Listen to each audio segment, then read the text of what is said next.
This program brought to you in part by the Erica Lewis Endowment Fund.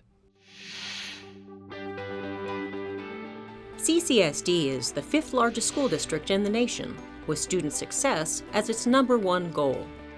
Join us as we meet student go-getters and goal setters and discover their skills, talents, and drive. Plus, meet the incredible staff who are helping students shine. It's all here in Student Spotlight. Hi everyone, and thanks so much for joining us for this edition of Student Spotlight. I'm Maria Silva. We have a lot to share with you in the next half hour. Tag along as Superintendent Dr. Jara surprises students with the Superintendent's Reading Award. Then, the Vegas PBS media crew takes us inside Project 150 to learn how this nonprofit helps students. Plus, learning lacrosse with some help from the professionals. And a one-on-one interview with new District F School Board Trustee Irene Bustamante Adams by a student in her own district. But first, a first for Liberty High School, an art exhibition that lays a foundation for an expanding arts program at that school. We got the chance to meet the student artist on opening day of the first annual Visual Arts Show. We are in the Liberty High School library where we are showcasing all of our visual arts students. It's from 5 different teachers, probably 8 or 9 different subject areas like painting, drawing, ceramics, photography, and so forth. So we're excited to show off all their talents. My family is very proud that I'm going to be in an exhibition. Now it's their big moment, right? It's their championship tonight. So now we are going to put everything on display for the public to see. We told them just bring all your families and friends, so we're expecting a ton of people. I am very excited. It's something I didn't think would happen at Liberty. Before this, photography students weren't very shown around at Liberty. The public perception of Liberty is usually centered around athletics, right? With what we're seeing here with this phenomenal talent that we're showcasing this evening, now you kind of see that when the principal of Liberty says, hey, you know, although we're proud of our athletic success, but we also do some other things really, really well, this is evidence to that end. And this one is in Fort Bayard in New Mexico. I took photography 1 as a sophomore, but we really didn't have like a teacher to teach us. So I practiced out of school. And Ms. Pavicic has definitely come to Liberty and changed the photography program for the better. She helps us do our best and puts us into like these contests, for example, like the Scholastic Arts. I like taking pictures of people I know I'm comfortable with. My friend Alex says she's a lot of the pictures of who I have up. I don't know, I think they're some of the best I've taken so far and the ones I've had. I think art's important because it lets students express themselves in other ways than, you know, their reading and writing. And I feel like art is one way to bring people together and being able to actually form connections with other human beings. There's a good student art community happening now, and that will expand also just from these shows happening.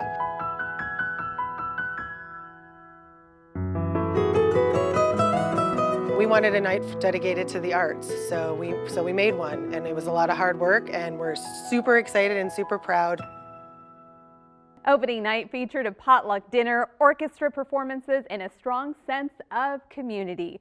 Student artists at Liberty are already looking forward to next year's event. Very talented students.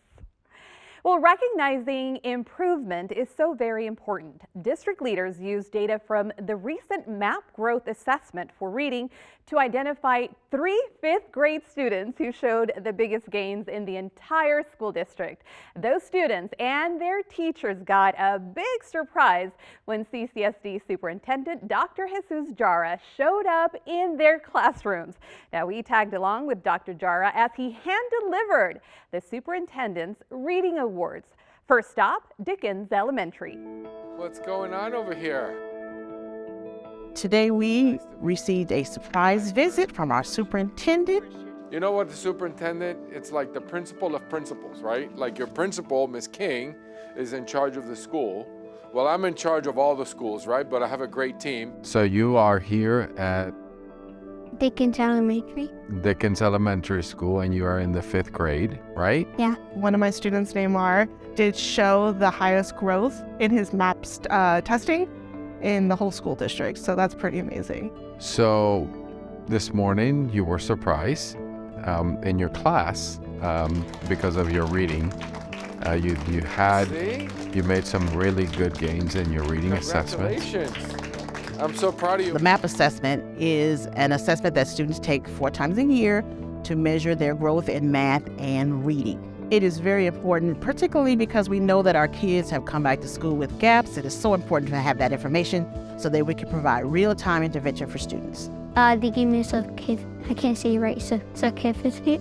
Then you have a great teacher. On top of the paper and put it in the water. Cassandra Pash is the granddaughter of Dusty Dickens, our namesake. We're so proud of Miss Pash. She is actually a first-year teacher, and it has just been so wonderful to see her grow and just see the results of her hard work with her students. Neymar, he's just a pretty amazing kid. He has just been so focused on just understanding more, just showing that he is working hard and being an amazing student. Listen, I am very proud of you.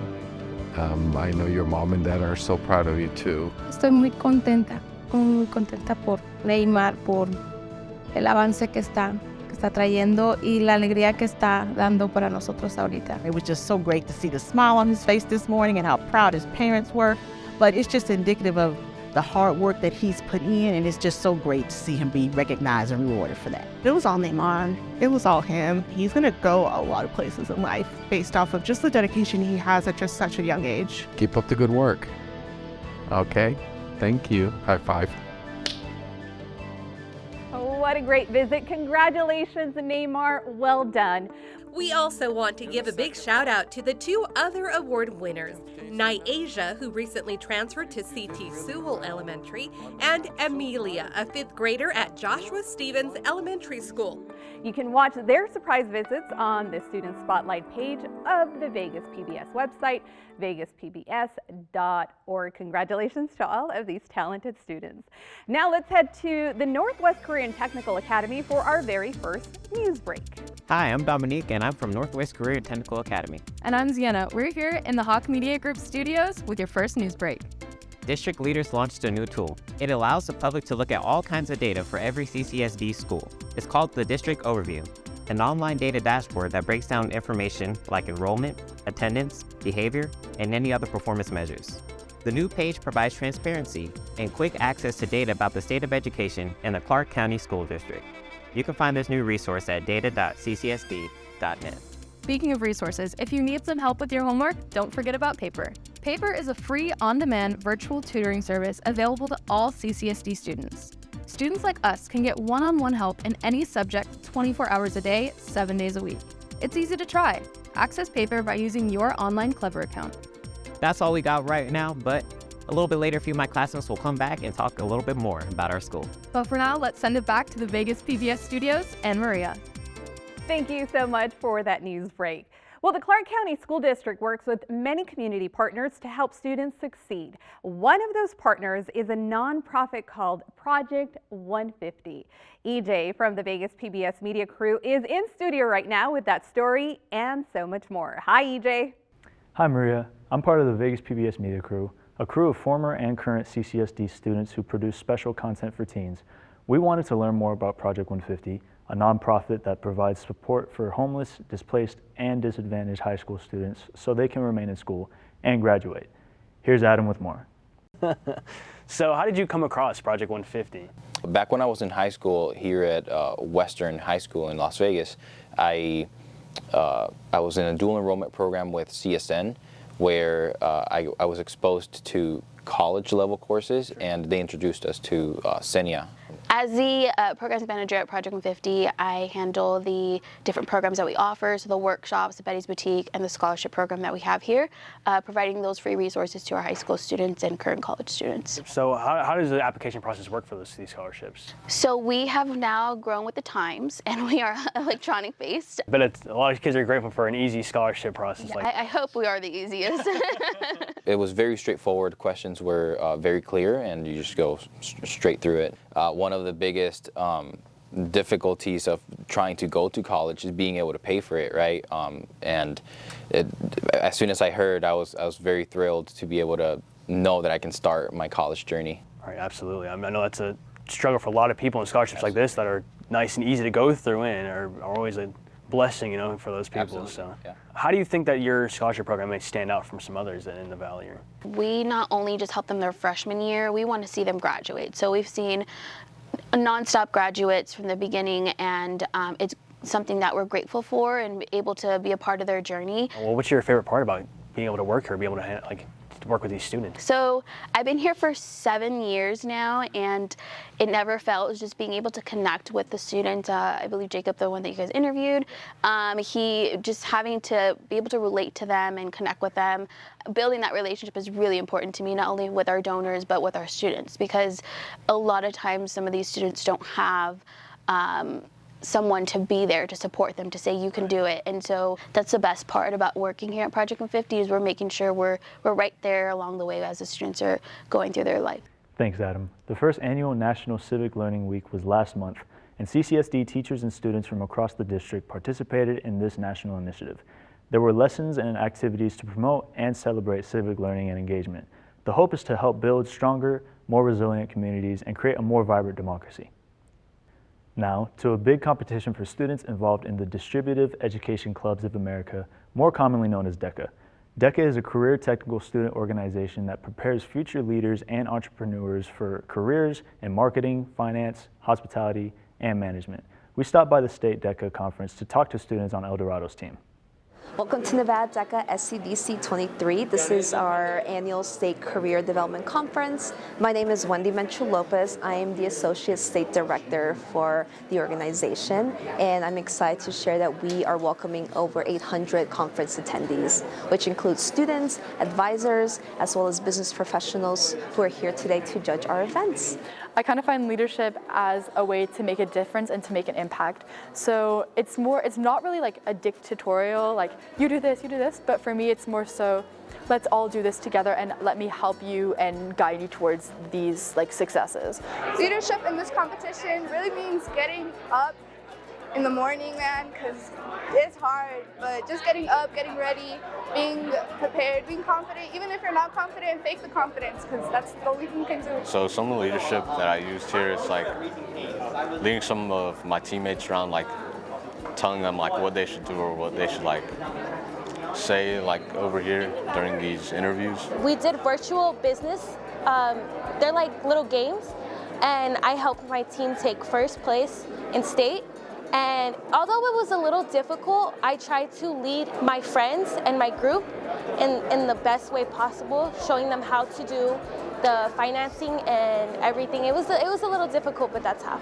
Leadership means to step up to the plate when no one else is there or no one else wants to, and just take control. Just lead everybody to success. I know I was one of the first people to go do the competitions earlier for sports and entertainment, my fault. And I didn't really know what to expect, so when I see my other teammates come in here, I gave them the rundown on what they needed to do or just little tips and tricks. That was all him. I just listened to what he said. That was all him. He's the leader. Congrats to all the students involved. We'll be back at the end of the show with our segment and our opinion. But for now, let's send it back to Maria. Great job as always. Thank you so much, EJ. Well, the Clark County School District Board of Trustees has 2 new members. Ellie Lacados from Southwest Career and Technical Academy recently sat down with the new trustee in her very own district to learn more about what District F trustee Irene Bustamante Adams hopes to accomplish during her term. Thank you, Ms. Bustamante Adams, for joining us. And I would like to start with my first question. What is the focus or biggest change you are hoping to make while in office? Ellie, thank you for having me. The biggest focus that I want to concentrate on is restoring the confidence back into the Clark County School District Board. During my campaign, realized that parents, teachers, students, community stakeholders have lost confidence in the ability to focus on student outcomes, and I think that my experience in my leadership roles, I know that the leadership roles that I've had in the past will be able to add value to that. And what would you highlight as the issue you are hoping to address in your term? Where I can add value is really in building community partnerships. In my last 2.5 months being a school board trustee, I realized that addressing our student issues is a community challenge, and that we need all stakeholders, especially the business community, to focus on the biggest challenge, and one of those is student outcomes. And what was your inspiration behind becoming a school board trustee, and how would you say this affects your term? It's twofold. It was a personal tragedy, the loss of a brother-in-law on his day of his retirement date, and hearing of all the things that he did for youth and how he served the community. And so it made me look at, what can I still do while I'm still here on this earth? What other gifts can I bring forth in order to serve others? And then the other one is my grandson. He was 2 at the time when I entered the race, and I want to be part of the solution instead of being on the sideline to be complaining. I want to add value and be part of the solution. Wow, that is indeed very motivational. And then my next question will be, how are you planning to use this new position to benefit the community, and specifically District F? Well, District F is amazing. I have all the way from Spring Valley to Sandy Valley, which is like an hour away outside of Las Vegas. So the whole plethora of amazing things that are happening in that area just inspires me. And what I see the biggest need is that connection between the amazing things that you and other students are doing in the Clark County School District. Make that connection. Like today, the people that you got to meet, connecting them with mentors, employers that want you, keeping kids here in Southern Nevada. So it's connecting that education, the workforce, and economic development. Well, I am indeed grateful for the opportunity, I agree. And I would also like to add, why do you believe that CCSD trustees are crucial to the community? Well, they are one of the community stakeholders in this to make this region work. So it's just not the educators, it's just not the economic development and the employers that we're bringing to this region, these amazing companies, but it's the connection of education, workforce, and economic development. And that's why trustees are so critical, because we are addressing the policy and the finances of where to invest our money for the students. And then also we're the student voice in this collective region of where we want to draw the talent and for what they want to become. Well, thank you, Ms. Bustamante Adams, for joining us today. That was a wonderful interview. Thank you so much, Ellie and Trustee Bustamante Adams. You can learn more about all of the CCSD Board of Trustees on ccsd.net. Now let's go back to Northwest Korean Technical Academy for our second news break. Hello, I'm Chloe, here at Northwest Korean Technical Academy. We're here in our control room with HMG News. I'm Fernando, and we're back with our second news break. This one's all about our school as a Korean Technical Academy. We have a lot of hands-on opportunity known as programs at our school. My personal favorite is our construction program. Hey Chloe, aren't you in construction? That's a little biased if you ask me. Yes, I'm in construction and I'm a little biased, but never mind that. Let's show you the shop. So the shop is a lot of different tools and workstations that people can work at. It's a wide variety of projects that can be done in this shop. Man, I love this class. Seeing everyone's creativity, designs, and execution is really inspiring. Wow, you guys have some cool projects. But now let's take a look at our cool projects in video production. Here at the studio, we have designated jobs we've chosen. Most of the class is student-led, from creating to scheduling to communication. However, we cannot take all the credit. Our teacher, Ms. McLean, has worked at Northwest growing the video production program for 5 years. She focuses on getting her students ample opportunities and educating us well enough to be field and job ready. Thank you for taking your time to get to know 2 of our beloved programs here at Northwest. We offer many different programs and over 60 clubs, so make sure to check us out and see what we do in our community. Now we'll send it back to Maria at the Vegas PBS studio. Thank you so much for letting us know more about your school. Great job. Well, it is a sport that is gaining popularity across our valley. Students at 10 CCSD schools are learning lacrosse from members of Las Vegas's very first professional lacrosse team. Now, we stopped by Johnson Junior High School with the Las Vegas Desert Dogs to see what the excitement is all about.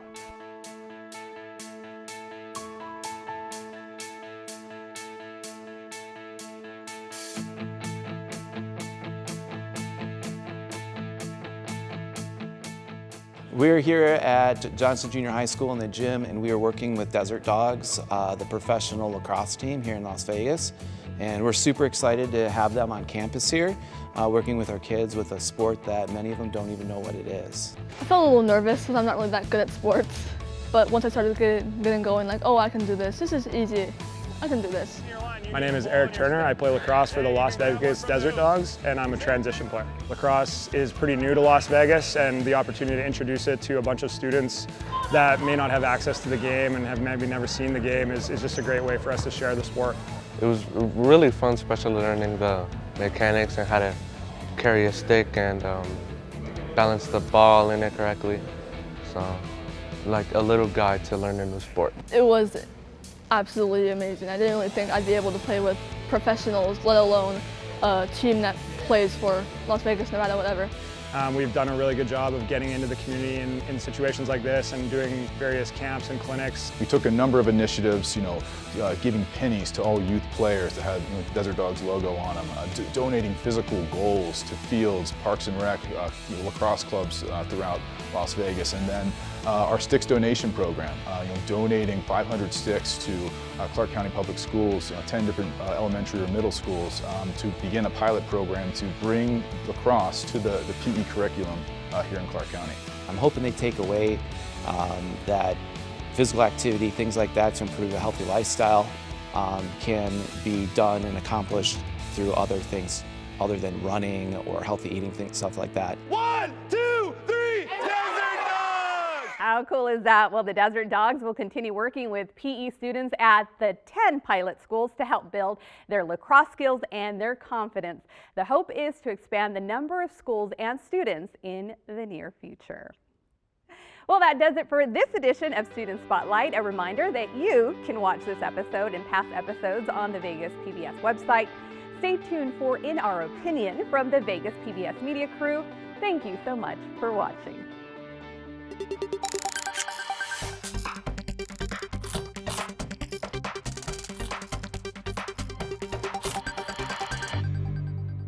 Hi, I'm Adam, reporting here from Vegas PBS.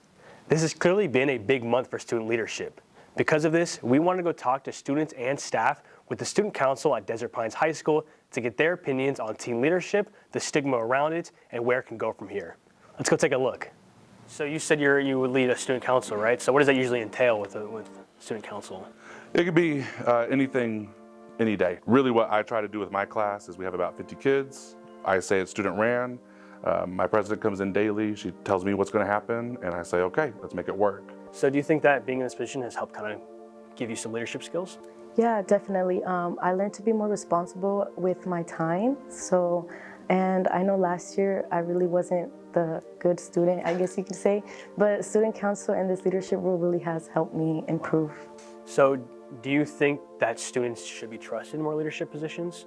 I feel like they should. Like I said, I feel like the trust has to be earned and throughout time with the teacher and build a relationship, and then later on I feel like they can be trusted. Do you think that adults tend to trust teenagers in more controlling positions? Not really. I mean, maybe some, but I think they underestimate teens a lot. If you could try to push adults to be able to kind of fully understand that, how do you think we could do that to try to put that across to them? I think just talking to them, communication. So I think that there tends to be a stigma with teenagers that they're lazy or don't want to put in the work or whatever. Do you think that teens do want to be in more leadership positions, or do you think the stigma is right or wrong? What are your thoughts on that? I think when teens most teens, when they have the opportunity, they do, but they kind of need that push. So would you say that overall, like teenagers, they want these opportunities, just they kind of need to be pushed for that? Would you say that's true? Very much so, yes. They want the possibilities, and then they also need access to making that happen. Do you, being in leadership roles, have helped you outside your life? Do you think that translates to even currently outside of school? Yeah, I do feel like this leadership role has helped me outside of school as well. I feel like I'm more positive now, so I look on the brighter side. Like I've learned while planning events, I feel like instead of thinking negative when something doesn't go right, I look at the positive side and how to fix things instead. I think, I don't know, I just want to be different so bad.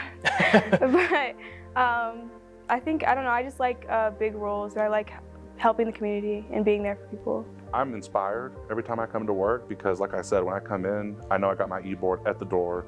Hey, how are we going to make something happen today? And I think that our kids, the future of however we look at this, is going to be in good hands because they see their community and they're using those words. I didn't use those words until I was in college, you know, and they're in high school having that conversation. So I think there's something powerful going on with this generation, and I'm hoping we can tap into it and maximize it.